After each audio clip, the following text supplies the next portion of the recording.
नमस्कार, स्वागत है आप सभी का हमारे खास शो में और मैं हूं आपके साथ किरण। स्वागत है आप सभी का। सबसे बड़ा चंद्र ग्रहण आज लगने जा रहा है, विस्तार से आज इस पर चर्चा करेंगे। इस बार का जो ग्रहण है वो पूर्ण चंद्र ग्रहण माना जा रहा है, जो एक दुर्लभ संयोग भी बना रहा है। और वहीं देखिए कि ज्योतिष शास्त्रों की माने तो ये ग्रहण बहुत अशुभ माना जा रहा है। और आपको ये भी हम बताएं कि देखिए आज लगने वाला जो चंद्र ग्रहण है वो भारत में भी प्रभावी होगा। ग्रहण शुरू होने से 9 घंटे पहले सूतक काल लग जाएगा, यानी कुछ देर के बाद ही सूतक काल की शुरुआत हो जाएगी। तो इस दौरान सभी मंदिरों के कपाट जो है वो बंद रहेंगे, कोई भी पूजा पाठ नहीं होगी और इस दौरान किसी भी तरह के शुभ कार्यों पर भी मनाही रहती है। और ऐसे में देखिए भारत के अलावा यूरोप, संपूर्ण एशिया के देश, ऑस्ट्रेलिया, न्यूजीलैंड, अफ्रीका, पश्चिमी उत्तर अमेरिका और इसी के साथ दक्षिण अमेरिका, ब्राजील के पूर्वी क्षेत्रों में भी ये चंद्र ग्रहण जो है वो दिखाई देने वाला है, यानी कि उधर भी इसका प्रभाव जो है वो पड़ेगा। तो सूतक काल में किन बातों का ध्यान रखने की जरूरत है, कौन सा जाप आपको करना चाहिए, मरगढ़ वाले बाबा के पंडित वैभव शर्मा से मेरी सहयोगी गीतू चौहान ने खास बातचीत भी की है, सुनिए आप भी। तो आज पूर्ण चंद्र ग्रहण है और ऐसे में चंद्र ग्रहण के दौरान क्या क्या करना चाहिए, क्या नहीं, कैसे होता है, क्या सूतक समय रहेगा, ये सभी जानकारी हम पंडित जी से लेंगे। हमारे साथ पंडित वैभव शर्मा जी जुड़े हुए हैं जो कि हनुमान मंदिर के पुजारी हैं। उनसे जानते हैं चंद्र ग्रहण के दौरान हमें क्या करना चाहिए, क्या नहीं। सबसे पहले तो ये बताइएगा पंडित जी कि चंद्र ग्रहण के दौरान क्या हमें करना चाहिए, क्या नहीं, और कब से ये शुरू हो रहा है, सूतक काल क्या रहेगा, सभी जानकारी दीजिए। ये पूर्ण चंद्र ग्रहण है, 9 घंटे पहले सूतक लग जाएगा इसका। चंद्र ग्रहण का समय 9:59 से लेकर के 26 तक है। चंद्र ग्रहण के समय के अंदर हमें ख़ास तौर से हो सके तो शौच नहीं जाना चाहिए, कुछ भोजन नहीं करना चाहिए। और कोई महिला अगर प्रेग्नेंट हैं तो उनको उस समय के अंदर ना तो कैंची, चाकू इसका प्रयोग करना चाहिए, हो सके तो पेट पे गेरू लगा करके बैठना चाहिए और भगवान का ध्यान करना चाहिए।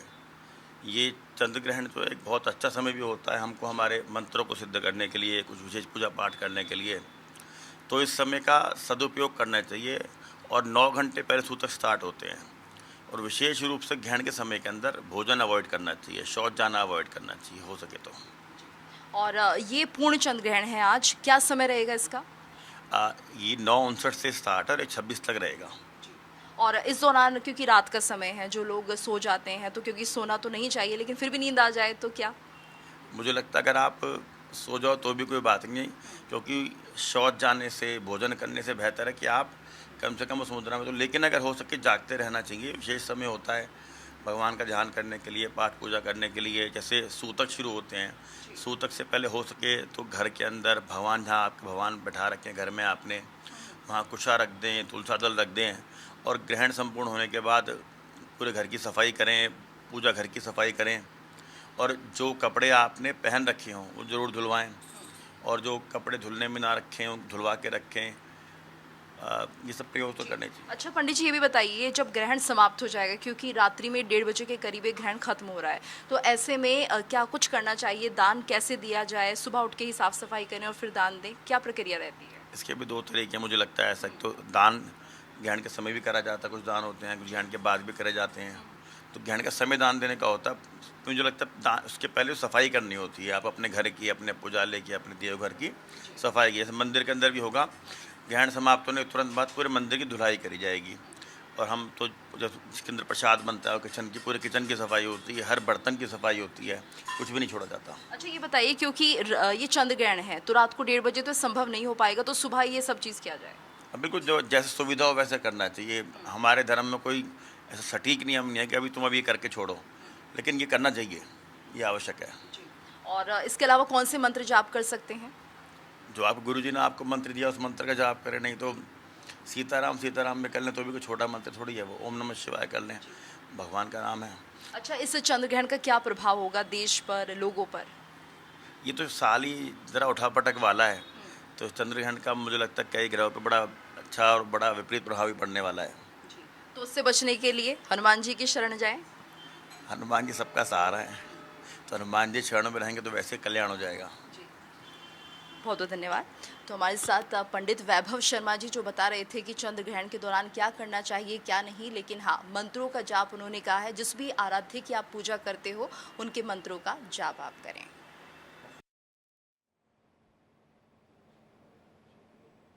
बिल्कुल, देखिए पलक यहाँ पर किस तरह से आचार्य जी जो है वो बता रहे थे कि क्या करना चाहिए क्या नहीं करना चाहिए, और वही हम अभी तकरीबन 2 से ढाई घंटे के अंदर जो ये अपना कार्यक्रम, ये अपना शो चला रहे हैं, उसमें भी अपने दर्शकों को यही बताएंगे कि वो क्या करे क्या नहीं करे। और जो आचार्य जी ने यहाँ पर बताया अभी कि देखिए बहुत उठापटक वाला है, यानी कुछ राशियों पर शुभ भी होगा, कुछ पर अशुभ भी होगा, तो वो क्या फिर उसके बाद जो है उसके लिए करे, ऑप्शंस उनके पास क्या रहने वाले हैं, किस तरह से मंत्रों का जाप करे ताकि ये वक्त जो है उनका अच्छा बीते, ये तमाम पूरी जानकारी पलक हम अपने दर्शकों को देंगे। और वहीं कुछ मेहमान भी हमारे साथ जुड़ चुके हैं।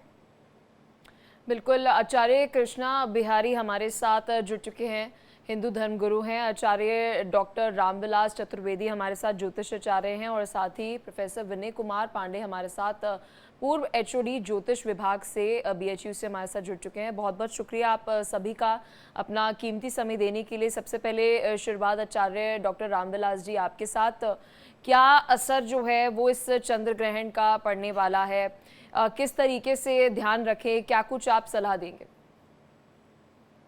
जय श्री कृष्णा। इस बार का जो चंद्र ग्रहण है यह पूरी तरह से कुंभ राशि पर चंद्र ग्रहण रहेगा और इसका प्रभाव सभी द्वादश राशियों पर पड़ने वाला है। चंद्र ग्रहण उत्तरा भाद्रपदा नक्षत्र में है और यह एक प्रकार का ब्लड मून करके चंद्र ग्रहण है जो कि पूरे भारतवर्ष में दृष्ट भी रहेगा।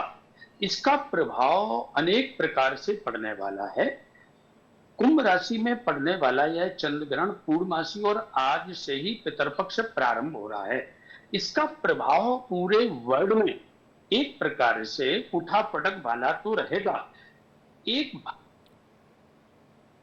जी, आपकी आवाज़ नहीं आ रही है, हम आपके पास वापस रामविलास जी रुक करते हैं। आचार्य कृष्णा बिहारी जी आपके पास हम आते हुए कि ये पूर्ण चंद्र ग्रहण, और देखिए इस बार तो भारत में भी ये दिख रहा है, इसलिए सूतक काल भी माना जाता है।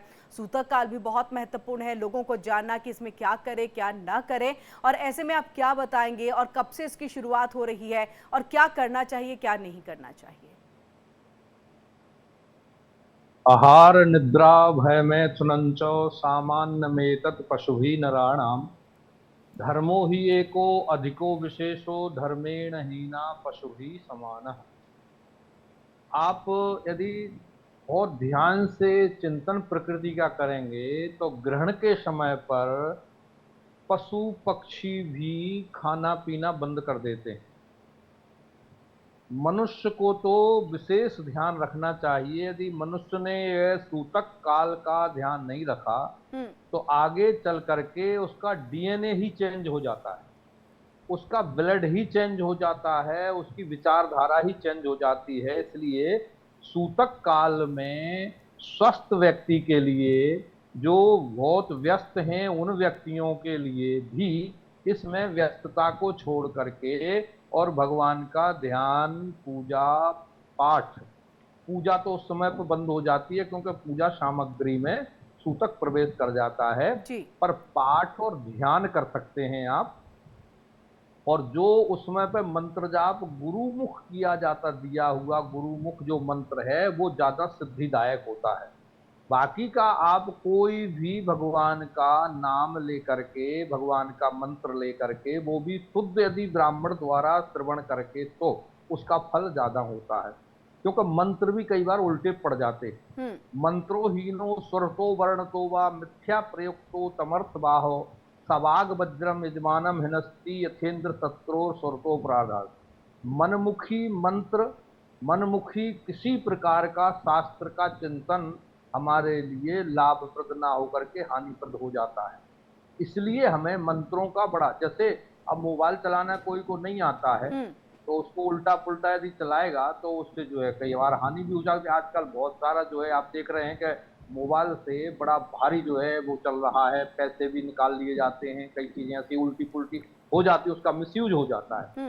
तो जो ये यंत्र है, और मंत्र इससे ज्यादा, यंत्र केवल यहाँ से अमेरिका तक या किसी विदेश तक काम करते हैं, पर मंत्र जो है लोक परलोक तक चले जाते हैं, 14 भुवनों में, अतल वितल सुतल महातल सातल पाताल। और ये चंद्र ग्रहण जो हमारा है, ये बहुत बड़ा चंद्र ग्रहण है। इसका असर जो है चराचर पर, जलचर थलचर नभचर नाना, ये सब पर असर करने वाला है।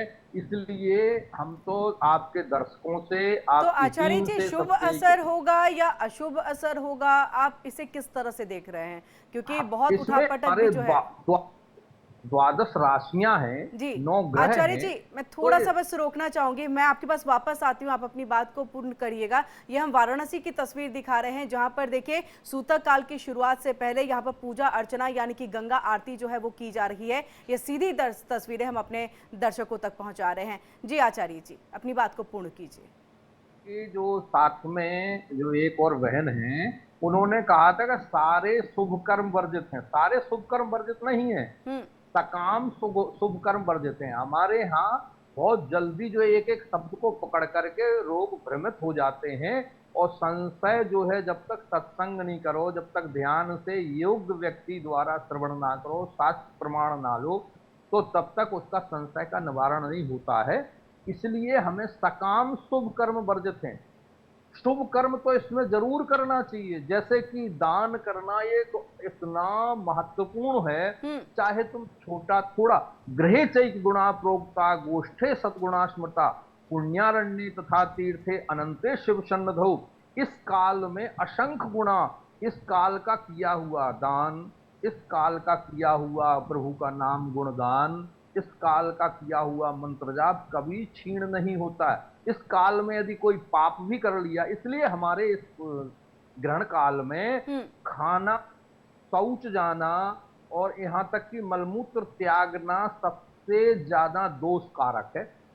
अब आप ऐसा, सनातन धर्म इतना दिव्य है, ऐसा कोई भी मजहब या पंथ कोई बताता है? कोई नहीं बता सकता है। क्यों? क्योंकि वो किसी के पीर पैगंबर के बनाए हुए हैं।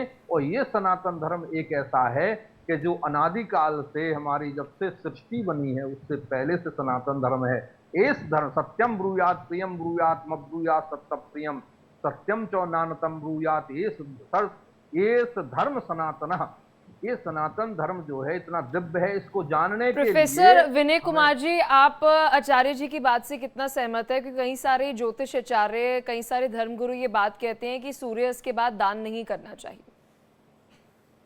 देखिए, हमारे यहाँ ग्रहण के विधान बताए गए हैं, ग्रहण की कुछ विधियां बताई गई हैं, और उस धर्मशास्त्रीय व्यवस्था के अनुरूप ही हम लोगों को कोई भी कार्य करना चाहिए। देखिए, ग्रहण काल में दान का विधान नहीं है। हमारे यहाँ बताया गया है 3 कर्म ग्रहण के होते हैं मुख्यतया, जो धर्मशास्त्र या धर्म सिंधु, निर्णय सिंधु किसी भी ग्रंथ को पढ़ेंगे तो उसमें बताया गया है कि एक तो स्नान और जप, तर्पण, होम और मुंचमाने सती दानम।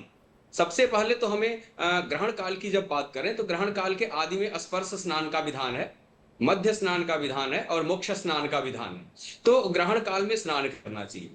उसके अतिरिक्त क्या है? जप तप होम करना चाहिए। देव विग्रह स्पर्श वर्जित है, अर्थात किसी भी देवता की अगर आपके घर में प्रतिमा है या कोई सामान्य मंदिर है तो उस मंदिर में विग्रह स्पर्श नहीं करना है। आप बैठ करके गुरु मंत्र का जप करिए, जैसा आचार्य जी भी कह रहे थे, सभी लोग कह रहे हैं कि भगवान नाम का स्मरण करें, संकीर्तन करें, स्तोत्र पाठ करें, ध्यान करें, ठीक है। और अपने अभिष्ट, जो आपकी अभिष्ट सिद्धिदात्री देवी हैं, देवता हैं, उनका नाम स्मरण करें, संकीर्तन करें प्रभु के नाम का, ठीक है। हवन भी कर सकते हैं, लेकिन आपको दान करना है मुख्य माने सती। जब मोक्ष हो जाएगा तो मोक्ष स्नान के बाद ग्रहण के दान का विधान बताया गया है। क्यों? क्योंकि उसके बाद से जो ग्रहण जन्य अशुभ फल जो है, क्योंकि देखिए ग्रहण 2 तरह का फल देता है, एक जो होता है वैश्विक फल होता है और दूसरा जो होता है व्यक्तिगत फल होता है। तो वैश्विक फल जो होता है ये क्षेत्र विशेष के लिए उसका प्रभाव होता है, और व्यक्तिगत फल जो होता है राशियों के अनुसार प्रत्येक व्यक्ति के जीवन में अलग अलग होता है। क्योंकि राशियां अलग अलग हैं, तो राशियां अलग अलग हैं तो उन पे प्रभाव भी अलग अलग होगा।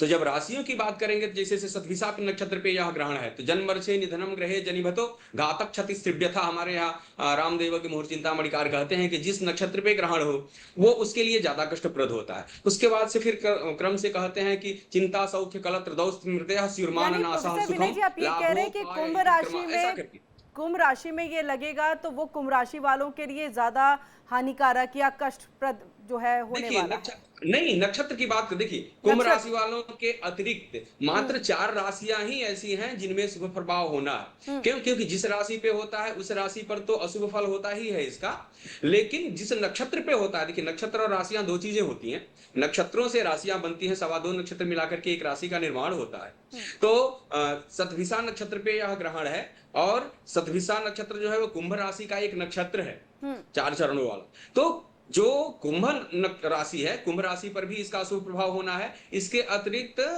7 राशियों पे और भी इसका अशुभ प्रभाव होना है। लेकिन जो कुछ राशियां ऐसी भी हैं, जैसे मेष राशि है, वृष राशि है, कन्या राशि है और धनु राशि है, इन 4 राशियों के लिए यह ग्रहण शुभ है। और उस शुभता का जो स्तर है, शुभता का जो वर्गीकरण है, वो भी अलग अलग होता है। जैसे मेष राशि वालों के लिए बताया कि यह लाभप्रद होगा, वृष राशि वालों के लिए बताया कि सुख शांति कारक होगा, मिथुन राशि वालों के लिए कहा कि ये मान प्रतिष्ठा पे आपके आंच आ सकती है, थोड़ा सा मान प्रतिष्ठा को लेकर के थोड़ा आपको सजग रहना चाहिए। हम प्रोफेसर विनय जी लौटते हैं आपके पास, अभी हम बातों को और भी आगे जो है उसको लेकर के चलेंगे। आचार्य प्रमोद मिश्रा जी भी हमारे साथ जुड़ चुके हैं, हिंदू धर्म गुरु हैं, और आपका भी बहुत बहुत स्वागत है हमारी इस चर्चा में। आचार्य प्रमोद मिश्रा जी, देखिए हम बात लगातार कर रहे हैं कि किस राशि वालों पे क्या इसका असर पड़ने वाला है, डिटेल में और आगे भी बातचीत होगी, लेकिन जो जानकारी की शनि जो है इस वक्त में एक वक्री अवस्था में, वक्री यानी कि उल्टी चाल वो चल रहा है, तो इसका क्या असर जो है वो होगा और इसका अर्थ क्या है एक सामान्य सी भाषा में, ताकि दर्शक समझ पाए।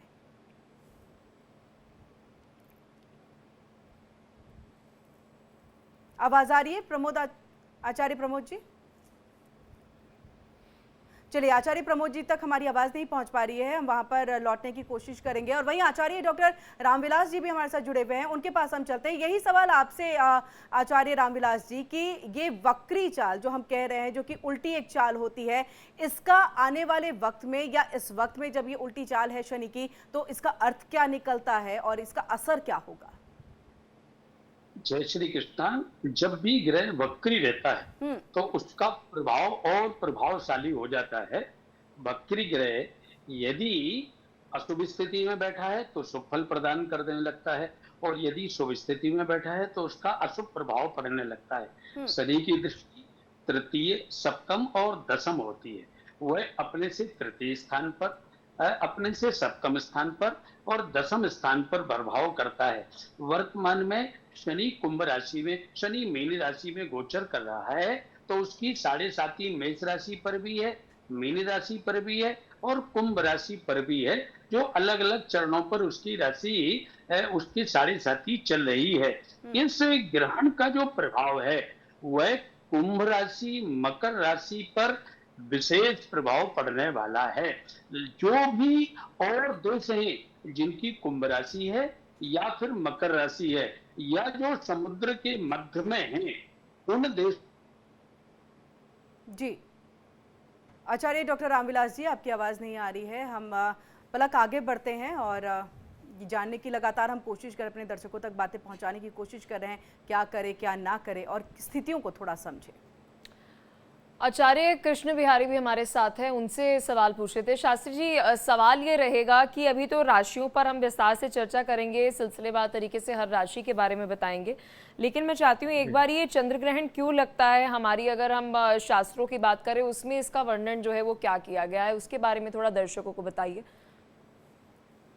जी, विज्ञान तो कहता है कि जब छाया पड़ती है तब होता है, परंतु हमारे इसका जो है भागवत में अष्टम स्कंद में जब समुद्र मंथन हुआ तो उस समय पर अमृत जो आया और प्रकट हुआ, उस समय पर असुरों ने, जिसका सुरभानु नाम का एक दैत्य था।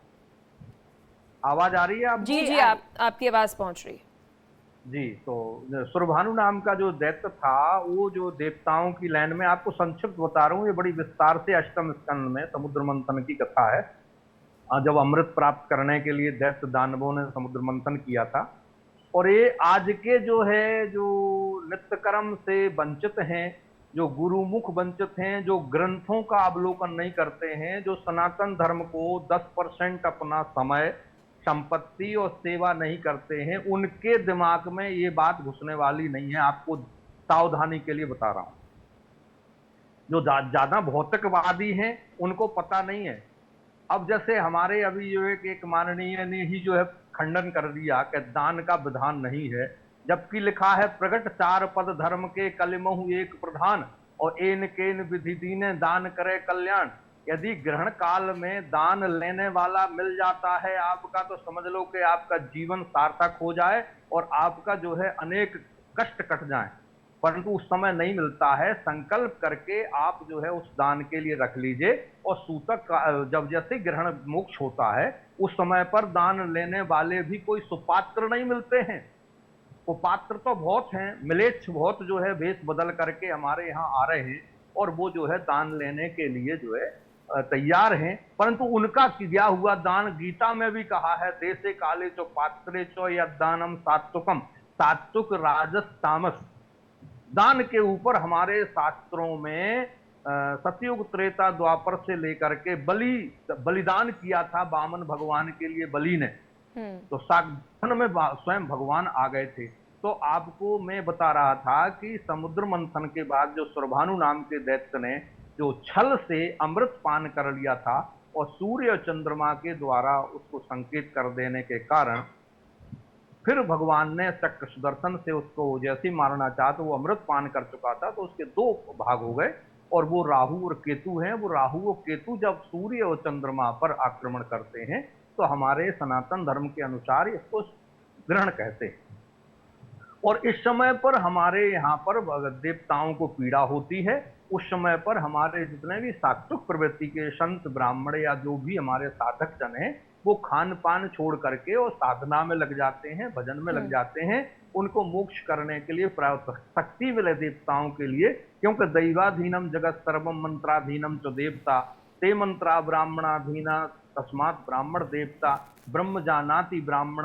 जो ब्रह्म की ओर जानना चाहता है, चाहे वो जो है हमारे रैदास हुए या वाल्मीकि हुए, वो भी जो है ब्रह्म की ओर जिनको ले गए वो जो है ब्रह्म को प्राप्त हुए हैं। कहते हैं उल्टा नाम जपत जग जाना वाल्मीकि भय ब्रह्म समाना। तो ये विषय एक अलग चला जाता है और ये हमारा ज्योतिष का विषय है। आचार्य कृष्ण बिहार जी, आप ही की बातों से एक मन में जिज्ञासा जो है वो हो रही थी, तो हमने सोचा सवाल हम आपसे इससे पूछें। आपने कहा है अगर दान लेने वाला कोई मिल जाए तो इसका अर्थ ये है कि ऐसे वक्त में दान लेना नहीं चाहिए, दान देने पे ज्यादा जोर। अगर हम मान लें कि अगर घर में भी, जी मैं चाहूंगी कि इसको आप ही बताइएगा कि अगर मान लीजिए घर में पड़ोस में कोई है तो क्या कोई सामान का आदान प्रदान भी होना चाहिए या नहीं? ये व्यवहारिक नहीं है। ये दान जो है एक बहुत बड़ा भारी होता है और दान देने वाला मिल जाए नहीं कहा मैंने, ये कहा कोई लेने वाला सुपात्र मिल जाए। हाँ बिल्कुल, लेने वाला कोई मिले या नहीं, सुपात्र, वो उसमें भी सुपात्र होना चाहिए। ऐसे बहुत मिल जाएंगे लेने वाले, परंतु उनका कोई भी फल नहीं है। जो सुपात्र भी उसका मिल जाए, उसका वास्तविक पात्र मिल जाए, जो उसने भजन भी किया हो, उसने जप भी किया हो, ऐसे लोग नहीं मिलते। हमारे यहाँ कई ऐसे ब्राह्मण हैं जो कि संध्या बंदन करते हैं, वो 13वीं या श्राद्ध खाने के लिए नहीं जाते, वो दान नहीं लेते हैं। हमारे यहाँ एक तुलादान है, इस समय पर तुलादान बहुत किया जाता है और ग्रहण के समय पर तुलादान करके उसका संकल्प करके उसको रख लिया जाता है। जब मोक्ष होता है तब उसके लिए सुपात्र को बुला करके कोई अच्छे जो है जो संध्या बंदन करने वाला भी ले दे तो उसको सीधा मोक्ष मिलता है। दान की बड़ी भारी महिमा है। तो दान जो है एन केन विधि दीने दान करे कल्याण। आज 10% दान करना जिन परिवारों में नहीं होता है उन परिवारों में धन तो ज्यादा होता है, परंतु जितनी संतान होने लगी हैं उसका कारण ही ये है जो नहीं मात पिता नहीं देवा साधु नहीं। यहाँ पर आचार्य जी हम दान नहीं देने की बात नहीं कर रहे, दान किस समय दिया जाए उस पर चर्चा कर रहे हैं। प्रोफेसर विनय कुमार जी ने ये बात जो है वो उठाई थी, मुझे लगता है वो भी अपना पक्ष जो है वो रखेंगे। देखिए क्योंकि अभी विनय जी बहुत से जो दर्शक होंगे वो हमारी इस पूरी चर्चा में थोड़े से कंफ्यूज हो गए होंगे कि क्या करें जब चंद्र ग्रहण लगा हुआ है, सुबह ही दान कर दें या अगले दिन दान करें या उस समय दान करें, क्योंकि जहां तक मैंने पढ़ा है कहा जाता है कि सूर्यास्त के बाद जो है दान नहीं किया जाता है। जी नहीं, ऐसा नहीं है कि सुबह दान नहीं किया जाता है। देखिए जो भी चर्चा चल रही है उसमें बस हमें लगता है कि विषयों के स्पष्टीकरण का भेद है। बिल्कुल जो अस्पष्टता अर्थात छोटे समय में जब किसी बात को आप रखते हैं तो वो उसमें विषयों का जो भाव है वो बड़ा स्पष्ट होना जरूरी है। देखिए, हमने भी जो कहा, चाहे इन्होंने जो अभी आचार्य जी जो कह रहे थे, इसमें ऐसी कोई भेद की स्थिति नहीं है। देखिए, दान तो करना है, दान में कम कलौ जुगे, और दूसरा दान की महिमा, ये सब इस प्रपंच में पढ़ने की अभी जरूरत नहीं है। दान करना है जरूर, क्या है उसका महत्व बहुत है, वो बहुत कहने की जरूरत नहीं है। इस प्रसंग में है क्या, इसमें ग्रहण का जो काल है मुख्यतया वो आपके लिए बताया गया है कि ये सामान्य की अपेक्षा अनंत गुणित फल को देने वाला होता है। चाहे जप तप होम जो है, तो जप तप होम छोड़ करके आप दान करने नहीं जाएंगे, उस कार्य में आप करेंगे जप तप अनुष्ठान। अगर आप सत्यनिष्ठ हैं, अगर आप सनातन धर्मानुरागी हैं, तो जैसा आचार्य जी भी कह रहे थे कि आप उनके निमित्त संकल्प करके रख लीजिए दान। तो आप उसके बाद, क्योंकि वो कर्म जो है आपका जो विशेष काल है उसमें आप छोड़ के जा कहां रहे हैं, आप तो जप कर रहे हैं, तप कर रहे हैं, होम कर रहे हैं, ठीक है, और स्नान कर रहे हैं। हमारे यहाँ आप काशी में आ जाइए, देखिए जा करके रात के 10 बजे से लेकर 1:30 बजे तक आधे गंगा में आपको पूरे घाट पटे हुए दिखाई देंगे। गंगा में खड़ा होकर के लोग जप करते रहते हैं, बिल्कुल आधे नाभि मात्र जल तक प्रवेश करके, और सभी लोग उसमें जप कर रहे हैं, स्तोत्र का पाठ कर रहे हैं, भगवत स्तुति कर रहे हैं। तो ऐसी स्थिति में हम जब दान करने के लिए कोई ऐसी बाध्यता नहीं है कि आप सुबह दान नहीं करेंगे, क्योंकि रात्रि का समय है 1:30 बजे, अगर 1:30 बजे कोई नहीं मिलेगा तो क्या करेंगे, आप सुबह उठ करके तत्संकल्पित निमित्तक जो आपने द्रव्य लिया है या मानसिक संकल्प किया है या फिर उसके बाद करेंगे, उसको लेकर के, और हमें जो ग्रहण का दान है ये कई लोगों में विभक्त होता है। ये जो सामान्य एक व्यक्ति है, भिखारी है, उसमें भी जाता है, जो वांछित लोग हैं उनमें भी जाता है, ब्राह्मण को भी जाता है, तो हर जगह जाता है। दान का बड़ा विधान है यहाँ पर। तो इस विधि के अनुसार हमें दान करना चाहिए, और खास करके जिनके राशियों के लिए अशुभ है उनको तो जरूर ही करना चाहिए, क्योंकि हमारे यहाँ जो दान की महिमा, ग्रहण के प्रसंग में ना दान का बहुत महत्व है, लेकिन ग्रहण के प्रसंग में क्या कहा गया है कि सर्वम गंगा समम तोयम सर्वे ब्रह्म समद्विजा सर्वम भूमि समम दानम राहुग्रस्ते दिवाकरे या राहुग्रस्ते निशा करे। तो यहाँ पर बहुत पात्रता का विचार भी नहीं किया है, उन्होंने सीधे कहा कि सर्वम गंगा समम तोयम, सभी जल जो है वो गंगा के समान हो जाते हैं, अर्थात नहाना जरूर है। इसलिए स्नान के महत्व को प्रतिपादित करने के लिए इन्होंने कहा कि सर्वम गंगा समम धूमम। और दान के महत्व को आप खोजें, पता नहीं सत्पात्र खोजते रहे, आप मिले कि नहीं, संध्योपासन किसी से पूछते रहेंगे, भैया संध्योपासन करके आ जाए हैं कि नहीं, आपको दान देना है, तो नहीं कहेगा। इसलिए कहा कि सर्वे ब्रह्म समद्विजा, जितने भी ब्राह्मण है, जो भी आपको ब्राह्मण दिखाई दे दिया वो ब्रह्म सम है, वो ब्रह्मा के समान है, इसलिए उसमें कुछ सोचने की जरूरत नहीं है। और सर्वम भूमि समम दानम, और एक कंकड़ भी उठा करके, अगर आप एक द्रव्य भी 1 रुपया भी उठा करके आप दान करते हैं, बिल्कुल। आचार्य प्रमोद मिश्रा जी हमारे साथ एक बार फिर जुड़ चुके हैं, हिंदू धर्म गुरु हैं। प्रणाम आचार्य प्रमोद मिश्रा जी, आशा करती हूँ आप तक आवाज पहुंच रही होगी। सवाल ये है, क्योंकि जिस तरीके से अभी पूरी जानकारी दी गई कि इसके पीछे कथा है कि राहु जो है वो लगाता है ये ग्रहण, और अगर हम कलयुग के राजा की बात करें तो वो राहु ही है, कहा जाता है ऐसा कि राहु है। तो अभी राहु हम देख रहे हैं कि बहुत प्रभाव जो है वो आज की पीढ़ी पर डाल रहा है। तो इस समय में अगर हम बात करें, चंद्र ग्रहण जब लगेगा तो क्या राहु का भी जप करना चाहिए या फिर चंद्र का जप करना चाहिए, मतलब कौन सा जाप किया जाए, या शिव का जाप जो है वो करें, ओम नमः शिवाय? देखिए, बहुत अच्छी चर्चा चल रही है और आनंद भी आ रहा है सुनने में कि मैं काफी अभी पीछे जुड़ा था, लेकिन किसी कारणवश टेक्निकल प्रॉब्लम से मेरी बात हो नहीं पाई। लेकिन हाँ, अभी जो आचार्य जी बता भी रहे थे दान के महत्व के बारे में, विषय के बारे में, और इनसे पूर्व जो गुरुदेव बता रहे थे कि एन केन वे दीने दान करे कल्याण, तो ये निर्भर करता है कि दान का भी और महत्व और मंत्र जप का भी महत्व। मुझे लगता है कि अगर वह व्यक्ति संध्योपासना वाला व्यक्ति है, यानी संध्योपासना करता है, गायत्री की उपासना करता है या गुरु मंत्र का जप करते हैं, तो उस समय जो उनको निहित लगे, जो सही लगे कि हाँ ये मंत्र का अच्छा उच्चारण उनके पास है और इस मंत्र का अच्छा नियम विधि विधान उनके पास है, वो कर सकते हैं, वो जानकारी उनको है, ज्ञान है, तो बिल्कुल करना चाहिए।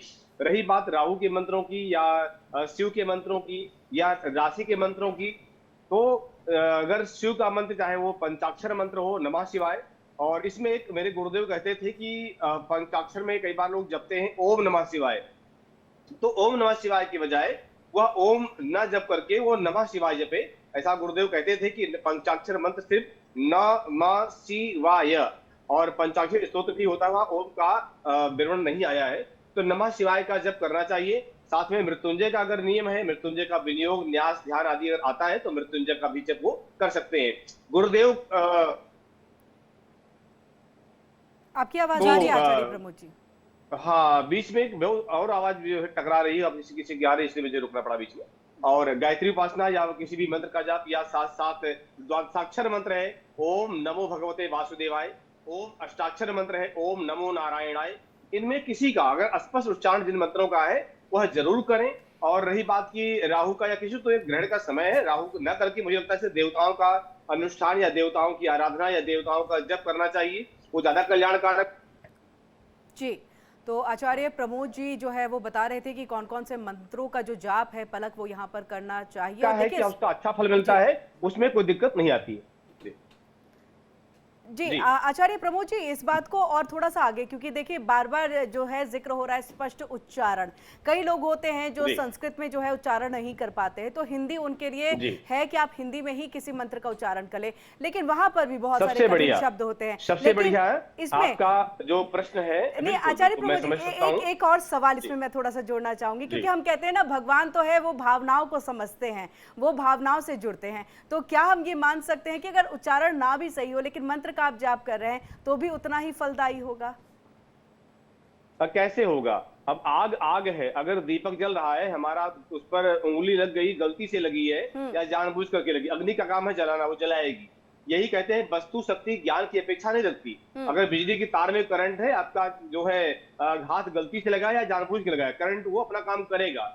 गंगा के जल में तारक शक्ति है, अगर वो मुंह में गंगा जल पड़ता है ऐसे समयों पर या गंगा स्नान करते हैं तो हमें मंत्र आता है या नहीं आता, वो फल देगा। देखिए चलिए, इससे बहुत सारे विषय जुड़ जाते हैं और बहुत सारे चर्चा भी लंबी हो जाती है, लेकिन हाँ, ग्रहण काल में अगर स्नान करते हैं, ग्रहण काल में जप करते हैं तो अच्छा फल देता है। रही बात मंत्र शुद्धि की, तो अगर मंत्र शुद्धि नहीं है तो आपको जो लगता है कि सरल मंत्र है, मान लिया कि आपने संस्कृत वाली बात की, तो हनुमान चालीसा हिंदी में है, बजरंग बाण हिंदी में है, हनुमान अष्टक हिंदी में है, ऐसे बहुत सारी चीजें जो हिंदी में हैं उसका पाठ या उच्चारण कर सकते हैं, बहुत सरल है। बस हनुमान चालीसा यानी जितने भी तुलसीदास की रचनाएं हैं वो ब्रज भाषा में या अवधी भाषा में है, तो उसका मुझे लगता है कि वो अगर व्यक्ति कहीं तय कर रहे हैं या किसी सलाह लेकर के, सहायता लेकर के, कई बार होता है कि लोग हनुमान चालीसा की 40 चौपाई जब पाठ तो कर रहे हैं, देखिए कहीं ना कहीं उनके उस मात्राओं में, शब्दों में गलतियां होती हैं, तो मुझे लगता है कि सूतक काल से पहले या ग्रहण काल से पहले उनको बैठ करके एक बार सुन लेना चाहिए, सुना देना चाहिए किसी पंडित जी को,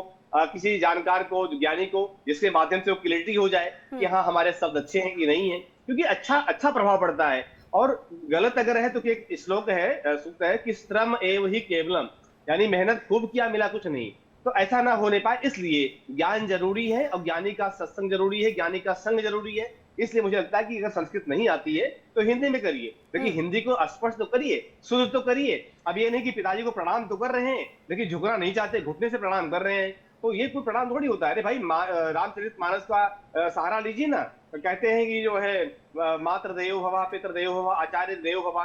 भगवान राम क्या करते हैं कि प्रातः काल उठ के रघुनाथा, मात पिता गुरु नावई, माथा मस्तक चरणों पर होता है, तो उसका विकल्प ये नहीं कि आप घुटने प्रणाम कर लीजिए, झुक के प्रणाम कर लीजिए, देवता है, माता पिता गुरु देवता ही होते हैं, उनको प्रणाम हाथ जोड़ के नहीं, सिर्फ रख के प्रणाम कीजिए, माथा नवाइए। ऐसे ही मंत्र को अगर नहीं आता तो सीखिए, सीख के करिए, गलत मत करिए। गलत में क्या है कि आप मेहनत भी खूब किया, परिश्रम खूब किया, उसका उत्तर कुछ नहीं मिला, तो मुझे लगता है अच्छे से करना चाहिए। बिल्कुल बिल्कुल। आचार्य प्रमोद जी, हम आपके पास वापस लौटते हैं। हमारे साथ लगातार जो है कॉलर्स भी जुड़ रहे हैं जो जानना चाहते हैं आप लोगों से कि क्या कुछ जो है उनके लिए खास रहने वाला है, या अगर कुछ अशुभ है तो उसके लिए क्या जो है विकल्प आप देंगे, क्या मंत्र बताएंगे। हमारे साथ निखिल जो है लखनऊ से जुड़ चुके हैं। निखिल जी, बहुत बहुत स्वागत है। क्या जानना चाहते हैं आज के बारे में? मैं जानना चाहता हूँ मैम कि मेष राशि वालों के लिए कैसा रहेगा ये चंद्र ग्रहण, अगर जो भी कोई पंडित जी वहां पे हैं बता पाए तो, क्योंकि मुझे लगता है कि बहुत सारे लोग ये जानना चाह रहे हैं कि उनकी राशियों पे क्या असर पड़ेगा और किस तरह से ये चंद्र ग्रहण उनके लिए शुभ और अशुभ रहेगा। तो मेष राशि के लिए अगर कोई बता पाए तो बड़ी कृपा होगी, और सभी बहुत सारे दर्शक जानना चाह रहे हैं इस बात को। जी, आचार्य डॉक्टर रामविलास जी से पूछ लेते हैं, मेष राशि वालों के लिए कैसा रहेगा आचार्य जी? निखिल जी, मेष राशि वालों के लिए ग्रहण सुफल प्रदान करने वाला है, धन धान्य की वृद्धि और आयुष्य की प्राप्ति कराने वाला है। मेष राशि का अधिपति मंगल होता है और यह ग्रहण जो है वह कुंभ राशि में चल रहा है। कुंभ राशि से मेष राशि जो है वह तृतीय राशि है, जो कि शनि की तीसरी दृष्टि यह शुभ प्रभाव प्रदान कराने वाली है। तो आपकी आर्थिक स्थिति में वृद्धि होगी, कार्य क्षेत्र में वृद्धि होगी, आपकी यश में भी वृद्धि होगी। लेकिन इस समय कोई भी नई चीज का निर्णय लेने पर आपको एकदम संयम रख करके निर्णय लेना चाहिए, समझ के निर्णय लेना चाहिए। जी, तो आचार्य डॉक्टर रामविलास जी से फिर संपर्क हमारा थोड़ा सा यहाँ पर कट रहा है बार बार, तो हम आगे बढ़ते हैं पलक। प्रोफेसर विनय कुमार जी भी हमारे साथ हैं। मेष राशि से जुड़ा सवाल जो है वो हमारे साथ एक कॉलर ने पूछा, और पहली राशि भी मेष मानी जाती है, मंगल से इसे कहा जाता है, जोड़ के देखा जाता है, और एग्रेशन बहुत होता है मेष राशि में, और कहा जाता है कि जब ग्रहण लगे तो बहुत सारे इस तरीके के एग्रेसिव कार्य जो हैं वो बहुत ज़्यादा होते हैं। प्रोफेसर विनय कुमार जी, मेष राशि के लिए क्या कहना चाहेंगे आप? देखिए, निश्चित ही ये जो मेष राशि के लिए, जैसा कि भी आचार्य जी भी बता रहे थे, मेष राशि वालों के लिए यह ग्रहण शुभप्रद है, लाभप्रद है। देखिए, सामान्यतया कुंडली का जो फल होता है और जो दशाओं का फल होता है या गोचर का फल होता है, वो ग्रहण में इसको नहीं कोरिलेट करते हैं। उनका एक स्वतंत्र विचार है, वो स्वतंत्र सत्ता है और उसके विचार का क्रम चलता रहता है। चंद्र ग्रहण के संदर्भ में या सूर्य ग्रहण के संदर्भ में जो फल का, शुभ या अशुभता का जो विचार किया जाता है, वो सीधे सीधे इससे किया जाता है कि जिस नक्षत्र पे या जिस राशि पे जन्म ग्रहण लग रहा है, उस राशि से पहली राशि, दूसरी राशि, तीसरी राशि, चौथी राशि से लेकर के 12वीं राशि तक क्या चक्र रहेगा। इसी के लिए उन्होंने एक ही श्लोक, एक सिमिलर मिलते हैं सभी ग्रंथों में, जन्मर्षे निधनम ग्रहे जनिबतो, अर्थात जिस जन्म राशि में, जिस राशि में लगेगा वो आपकी जन्म राशि है तो आपके लिए अच्छा नहीं है।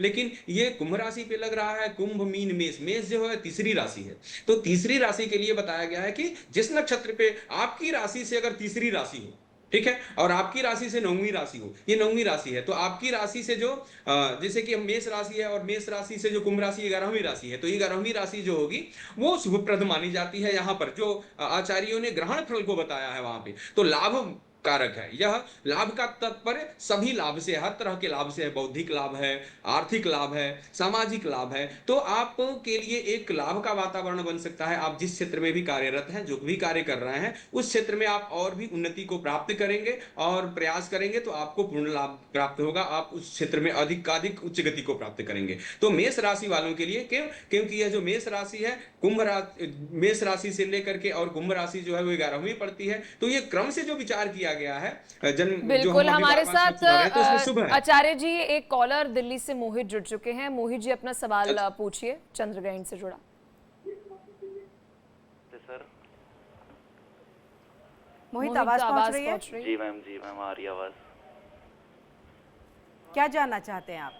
मैम, मैं आने वाले दिनों के बारे में जानना चाह रहा हूँ कि क्या मेरा राशिफल कैसा रहेगा आने वाले दिनों में। कौन सी राशि है आपकी? मैम, मेरी राशि सिंह राशि है। सिंह राशि है। और मैं चाहूंगी कि आचार्य कृष्ण जी आप यहाँ पर बताएं, सिंह राशि वालों के लिए क्या जो है वो रहने वाला है आगे आने वाला जो दिन है। सिंह राशि वैसे तो यथा नाम तथा गुणा है, सिंह तो सिंह राशि है और सिंह राशि 5वीं राशि आती है इसी में, और सिंह राशि में बहुत शुभ लक्षण है जो हमारे अनेक ज्योतिषकर्ताओं ने इसका शोध किया है। तो सिंह राशि के लिए जैसे मेष राशि है, सिंह सूर्य की राशि है और सूर्य हमारा जैसे पहला ग्रह है, कह देते हैं कि ब्रह्मा मुरारी त्रिपुरांतकारी भानु शशि भूमि सुतो बुधश्चो गुरुश्च शुक्रासन राहु केतवा सर्वे ग्रहा शांति करा भवन्तु। अभी इसके लिए तो लाभप्रद है ही है ये ग्रहण, इसमें कोई संदेह नहीं। सिंह राशि वालों के लिए खूब भजन करना चाहिए, खूब जो है अपना जप तप करें, अपने माता पिता को खुश रखें और गौ सेवा करते रहें। उससे इनका जो है ये राशि इस वर्ष में उनके लिए अगले ग्रहण तक उनके लिए बारे न्यारे कर देगी। अभी आपने एक जो है प्रश्न किया था, वो थोड़ा सा मुझे जो है उस पर बोलने का मन हो रहा था, मैंने इशारा किया पर आपने ध्यान नहीं दिया थोड़ा। और आप कह रहे थे कि मंत्र जाप जो है चाहे उल्टा, तो अच्छा उत्तर वहां से आया था, पर थोड़ा सा और जो है बताएं कि भावना केवल निष्काम कार्यों के लिए तो ठीक होती है, परंतु जैसे ही सकाम आप कोई भी कार्य करते हैं तो वहां पर विधि विधान का जो है बहुत अनिवार्य हो जाता है। एक रामायण का दोहा है, वशिष्ठ जी ने भरत जी से कहा था, उसके 2 अर्थ होते हैं, बहुत संक्षिप्त में आपको बताऊं कि सुनहु भरत भाभी प्रबल विलख कहेउ मुनिनाथ, और हानि लाभ जीवन मरण यश अपयश विधिया। विधि का मतलब यहाँ विधाता से भी है, ब्रह्मा से भी है, और विधि का मतलब है आपका विधि विधान, तरीका, तौर तरीका। चाहे वो तौर तरीका आपका बोलने का हो, चाहे आपका किसी भी कार्य को करने का हो, यदि आप जो है उत्तर और पूर्व मुख होकर के बैठ करके और कोई जप तप करते हैं उसका फल अलग है, और यदि आप जो है पश्चिम और दक्षिण में मुंह करके बैठ करके कोई मंत्र जाप इत्यादि करते हैं उसका फल अलग है। बैठने का भी आपका फल अलग है। यदि आप जिस दिशा में आपके ग्रहों के अनुसार ठीक नहीं है तो आपको उसमें उन्नति नहीं मिलेगी, उसमें आपको अवनति मिलेगी। अवनति का मतलब पतन, पदोन्नति नहीं, आपको डिमोशन उसमें मिलेगा। तो वो भी बहुत जरूर वास्तु शास्त्र के साथ में ज्योतिष शास्त्र का दोनों का अध्ययन करते रहना चाहिए। जिस विषय पे आपको जानना है, प्रश्न पूछना है। परीक्षित जी को सब कुछ ज्ञान था, क्योंकि श्रोता वक्ता ज्ञान निधि कथा राम की गूढ़, और किम समझो में मंदमती कलिमल ग्रसित विमूढ़। इस कलिमल के जो है ग्रसित होने के कारण बड़ा कठिन हो जाता है। फिर भी यदि श्रोता वक्ता के लेवल का नहीं है तो वो वक्ता से कुछ जान नहीं पाता है। तो मंत्र जाप यदि करना है तो उसकी शुद्धि केवल जो है मंत्र की ही नहीं शुद्धि होना चाहिए, तन की भी शुद्धि होना चाहिए। और ये चंद्र ग्रहण के पहले शुद्ध होकर के मंत्र जाप करो, और चंद्र ग्रहण के बाद भी यदि शुद्धि नहीं करी तो भी उसका फल नहीं है, वो सूतक लगा रहेगा। उसके जितने भी कर्म दूसरे ग्रहण तक जो है वो करेगा, तब तक उसको जो है कोई कर्म का फल नहीं है जी। इसलिए इसमें आपको यदि कुछ चाहिए तो आप हर प्रकार की शुद्धि रखिए। और हमारे यहाँ हमारे विद्वान ब्राह्मण बैठे हुए हैं, वो सबसे पहले जब पूजा कराते हैं तो पहला मंत्र बोलते हैं, ओम अपवित्र पवित्रो वा सर्वावस्थांगतो विवा या स्मृत पुंडरीकाक्ष सा बाह्याभ्यंतर शुचि। बाहर और अंदर की शुद्धता होना अति अनिवार्य है। यदि आप कुछ चाहते, सकाम चाहते हो, क्योंकि आज हर ग्रस्त जो है सकाम है, सुख संपत्ति घर आवे कष्ट बिल्कुल में। आचार्य जी, इसीलिए हम गंगा जल जो है, चाहे अपना आसन हो या अन्य चीज, हम सब पर छिड़कते हैं कि पहले शुद्धि हो जाए और उसके बाद जो है विधि विधान के साथ हम पूजा अर्चना की शुरुआत करें। 10 सेकंड की बात है। गंगा जल की बड़ी भारी महिमा है। गंगा गंगे तियो ब्रूयात योजना नाम सतैरपि मुच्यते सर्व पापे भो विष्णु लोकम स गच्छति। योजना नाम सतैरपि, 100 योजन मतलब 400 कोस दूर से भी यदि आप गंगा गंगा बोलते हैं तो पाप से मुक्त हो जाते हैं। परंतु गंगा का भी एक फल है। यदि आप बाल्टी में पहले जो है गंगा जल डाल करके और फिर नल से जल गिराते हैं तो वो गंगा जल लाभप्रद है। और यदि आप बाल्टी भर करके ऊपर से गंगा जल डालते हैं तो उसका कोई फल नहीं है। हम अक्सर यही करते हैं, हम अक्सर हाँ, यही तो करते हैं कि हम पहले पानी रखते हैं फिर गंगा जल डालते हैं। ना ना ना ना, पहले गंगा जल डालना है फिर जल डालना है, तो वो पूरा गंगा जल है। ये वाकई ये बहुत बड़ी गलती कई बार जो है पूजा के विधि विधान के दौरान जो है वो सामान्य लोग कर जाते हैं, और ये बहुत महत्वपूर्ण आपने जो है यहाँ पर जानकारी दी है पलक। विधि विधान यदि ठीक नहीं है तो आपको कोई फल नहीं है। सबरी के लिए सब कुछ मिल गया था, ऋषि मुनियों को छोड़ करके सबरी के यहाँ इसलिए गए थे क्योंकि वो भाव प्रधान थी, परंतु इतनी भावना प्रधान हमारे पास नहीं है। इसलिए हमको विधि विधान के साथ में शास्त्र और संतों और सज्जनों विद्वानों के अनुसार चल करके भाव प्रकट करो, और फिर भाव के भूखे हैं भगवान। आचार्य प्रमोद मिश्रा जी, क्योंकि अभी बहुत सारे जो हमारे व्यूअर्स हैं, दर्शक हैं, वो वर्किंग क्लास होंगे, सुबह शायद 6-5 बजे उठते होंगे, फिर ऑफिस जाते होंगे और फिर शाम को खाना खा के मतलब बहुत थके हुए होंगे। अब उनके लिए तो पॉसिबल नहीं होगा कि इतनी रात तक जगना। अगर भगवान का नाम लेकर वो सो जाए तो इसमें कुछ गलत तो नहीं है? वाली बात जो भी चर्चा चली रही बराबर, और हमारे जो आचार्य जी अभी कृष्ण बिहारी जी बता रहे थे बड़ा सुंदर तरीके से, भाव के बारे में बड़ा सुंदर बताया, और हर तरह से चर्चा हो रही है। कहीं ना कहीं से ये देखा जाता है कि अगर सोने वाली बात, तो वहां पर ये नियम है कि जो महिला है और गर्भवती है विशेषकर, उसके लिए ज्यादातर नियम है कि उसको निद्रा नहीं लेनी चाहिए, उसको बचाया जाए निद्रा से, उस समय वो न सोए। बहुत सारे नियम उसके लिए लागू होते हैं। लेकिन ये शरीर है, क्योंकि शहरों में ज्यादातर यही होता है कि समय ग्रहण के लिए लोग सुन लेते हैं, समझ लेते हैं, लेकिन पालन करना कहीं ना कहीं मैं देखता हूँ और देख भी रहा हूँ कि मुझे शायद 32 साल हो गए रहते हुए दिल्ली में, तो मैंने देखा कि शहरों में कि लोग पालन बहुत कम कर पाते हैं, या प्रयास करते तो हैं कि किया जाए, लेकिन छुट्टी कैसे मिलेगी। सूतक का भी समय अभी शुरू होने वाला है 12 सत्तावन से, तो कहाँ समय ऐसा मिल पाएगा, कैसे कैसे संभव हो पाएगा। तो उनके लिए कहीं ना कहीं अपना आकर के जो भी जो किसी बिना मूर्ति को स्पर्श किए, किसी माला का स्पर्श किए, वो स्वयं भी स्नान आदि करके और वस्त्र बदल करके, शुद्ध वस्त्र पहन करके, और अभी हमारे पूर्व महाराज जी बता भी रहे थे, गुरुदेव बता रहे थे कि यहाँ आसन का, दिशा का बहुत बड़ा महत्व होता है, विशेषकर सकाम अनुष्ठान के लिए। सकाम मीन्स जिन अनुष्ठान में हमारी कामनाएं जुड़ी होती हैं, तो वहां पर नियम शुरू होता है। और एक और बात बड़ी अच्छी बताई कि बाहर की शुद्धि तो हम लोग करते ही हैं, लेकिन सबसे जो महत्वपूर्ण है वो अंदर की शुद्धि, मन। जी लग रहा है यहाँ पर आवाज़ जो है, ये प्रोफेसर विनय जी यहाँ पर हमारे साथ लगातार जुड़े हुए हैं। खगोलीय दृष्टिकोण से भी प्रोफेसर विनय जी जो है बहुत महत्वपूर्ण है, और अगर ज्योतिषीय दृष्टिकोण से भी देखें तो ये चंद्र ग्रहण जो है बहुत महत्वपूर्ण है, और इसके पीछे भी कई सारी मान्यताएं हैं। आप ज्योतिष शास्त्री हैं तो हम चाहेंगे कि आप उस दृष्टिकोण से बताएं इस चंद्र ग्रहण को लेकर। देखिए, कोई भी अलग मान्यता नहीं है, सिर्फ एक ही मान्यता है। ज्योति जो ग्रहण होता है हमारे यहाँ विज्ञान, जो आज से 2000 वर्ष पहले अगर आप जाएंगे तो कोई दुनिया में विज्ञान नाम की कोई चीज नहीं थी। ज्योतिर्विज्ञान ही, ज्योतिष ही अपने अंतर्गत विज्ञान की सभी शाखाओं को समाहित किए हुए था, चाहे अंतरिक्ष विज्ञान हो, भूगर्भ विज्ञान हो, खगोल विज्ञान हो, जीव हो, वनस्पति हो, कृषि हो, सभी विज्ञानों को। तो अब ये जो ग्रहण की जो स्थितियां हैं हमारे यहाँ भी, जब आप ग्रहण को जब हम ज्योतिष में पढ़ाते हैं ना, तो ज्योतिष में ग्रहण को हम लोग, ये जो राहु है ना, राहु एक कंडीशनल वर्ड है। ये राहु का मतलब एक दैत्य तो है ही आध्यात्मिक प्रभाव में, एक धार्मिक प्रभाव में जब हम लेकर के जाते हैं तो वो जो हमारी कथा है समुद्र मंथन की, वो कथा तो है ही। हमारे यहाँ जो ज्योतिष शास्त्र में जो है राहु और केतु जो है वो असेंडिंग और डिसेंडिंग नोड्स हैं। ये हमारा जो सूर्य और चंद्रमा का जो क्रॉस पॉइंट है, अर्थात सूर्य जिस वृत्त में भ्रमण करता है, आधुनिक विज्ञान सूर्य को भ्रमण करता हुआ नहीं मानता, तो पृथ्वी आप ले लीजिए, पृथ्वी जिस कक्षा में भ्रमण करती है और चंद्रमा जिस कक्षा में भ्रमण करता है, उन दोनों के जो क्रॉस पॉइंट्स होते हैं, उत्तर वाला जो होता है वो राहु संज्ञक होता है और दक्षिण वाला जो होता है वो केतु संज्ञक होता है। तो जो विज्ञान की अवधारणा है वो ज्योतिष शास्त्र की ही अवधारणा है, ज्योतिष शास्त्र की अवधारणा से ही विज्ञान का विकास हुआ।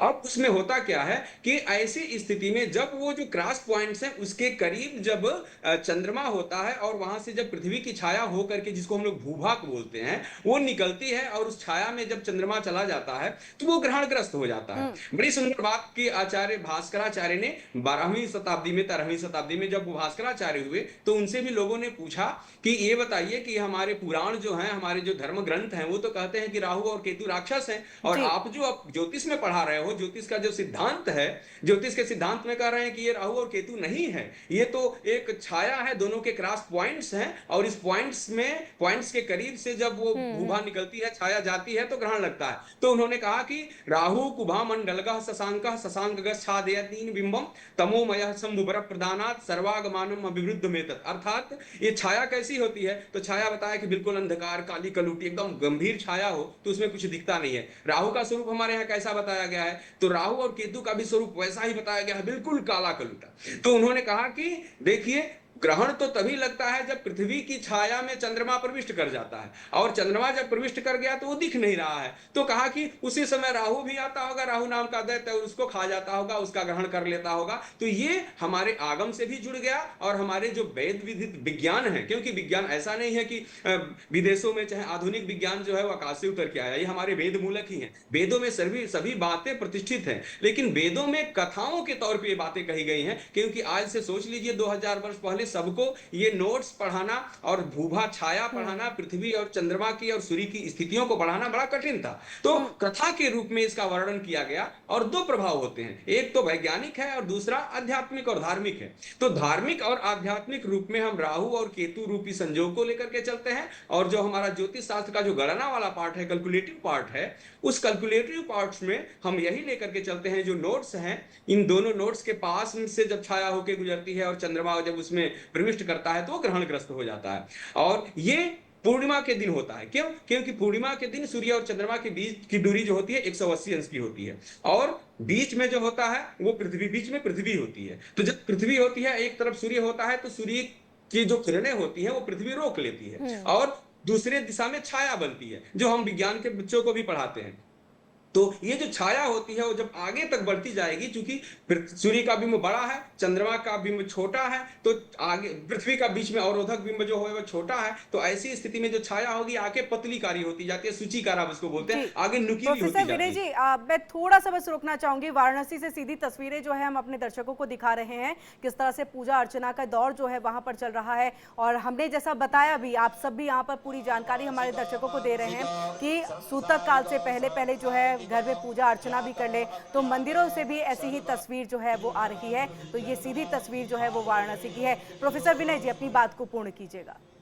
तो छाया आगे बढ़ती है और उस छाया में चंद्रमा घूमते हुए जब प्रविष्ट करता है तो ग्रहण ग्रस्त हो जाता है। और एक चीज और आपको बता दें, बहुत सुंदर, कि आकाश में केवल सूर्य और चंद्रमा का ही ग्रहण नहीं होता है, आकाश में रोज अनेकों ग्रहण लगते रहते हैं, परस्पर ग्रह पिंडों के, नक्षत्र पिंडों के, उल्का पिंडों के परस्पर अवरोध के कारण। लेकिन हम ग्रहण शब्द से सभी का प्रयोग नहीं करते, क्योंकि एक तो नंगी आंखों से दिखाई नहीं देते, दूसरा उनका भूपृष्ठ के ऊपर कोई प्रभाव नहीं पड़ता। तो हम लोग ग्रहण शब्द से सूर्य और चंद्रमा का भी ग्रहण लेकर के चलते हैं, क्योंकि ये दोनों नग्न चक्षु से हमारे नंगी आंखों से दिखाई देते हैं और प्रत्यक्ष रूप में इस भूपृष्ठ के सकल चराचर के ऊपर इनका प्रभाव भी पड़ता है।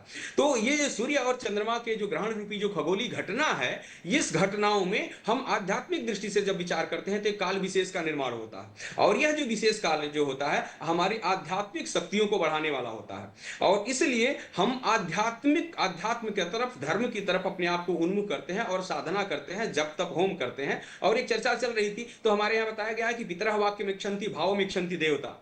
जो देव होते हैं वो भाव के भूखे होते हैं। विधि चाहिए, विधि के बिना कुछ नहीं करना है अगर आपको किसी लक्ष्य की प्राप्ति करनी है तो। लेकिन जिसे कुछ नहीं आता, वो कहें कि हमें कुछ नहीं आता, मैं क्या करूं, तो राम शब्द में कौन अशुद्धि होने का डर है? आप राम राम का जप करिए, राम भी नहीं कह सकते, आपकी जीव लड़खड़ा रही है तो आंख बंद करके अपने इष्ट का ध्यान करिए सिर्फ, वो भी बहुत आपके पुण्य को देने वाला है और आपके अनंत गुणित फल को देने वाला है। तो विधि का तो करना है, लेकिन अगर विधि नहीं है तो आपको भाव प्रधान होना चाहिए। भाव अगर रहेगा तो आपको बिल्कुल, देखिए अगर कोई कार्य करना है, किसी से अगर आपको कोई कार्य के निमित्त मिलने जाना है तो आपको प्रोसेस से जाना होगा। जैसे कि अगर कोई काम आपको कराना है डीएम साहब से, तो उनके ऑफिस में जाकर के फाइल लेके मिलनी होगी, लेकिन उनके घर में जाना है तो फाइल लेकर के और प्रोसेस अपॉइंटमेंट लेके नहीं जाना है, क्योंकि आप उनके पारिवारिक सदस्य के रूप में जुड़े हुए हैं। तो भगवान जो है आपके, अगर आप निष्काम भाव से, अगर भगवान के प्रीत्यर्थ आप कोई कार्य करना चाहते हैं तो कुछ भी नहीं, भाव आपका भूखा होना चाहिए, कुछ भी नहीं है, आप अपने इष्ट के सामने बैठे हुए हैं और आपके श्रद्धा के आंसू आपके आंसू से गिर रहे हैं, कोई मंत्र नहीं है, न मंत्रम न स्तुति, कुछ नहीं है, और आपका मन जो है प्रभु चरणों में समर्पित हो गया, तो वो सबसे बड़ी सिद्धि को देने वाला होता है। तो इसलिए हमें भाव को अपने प्रधान रखना है।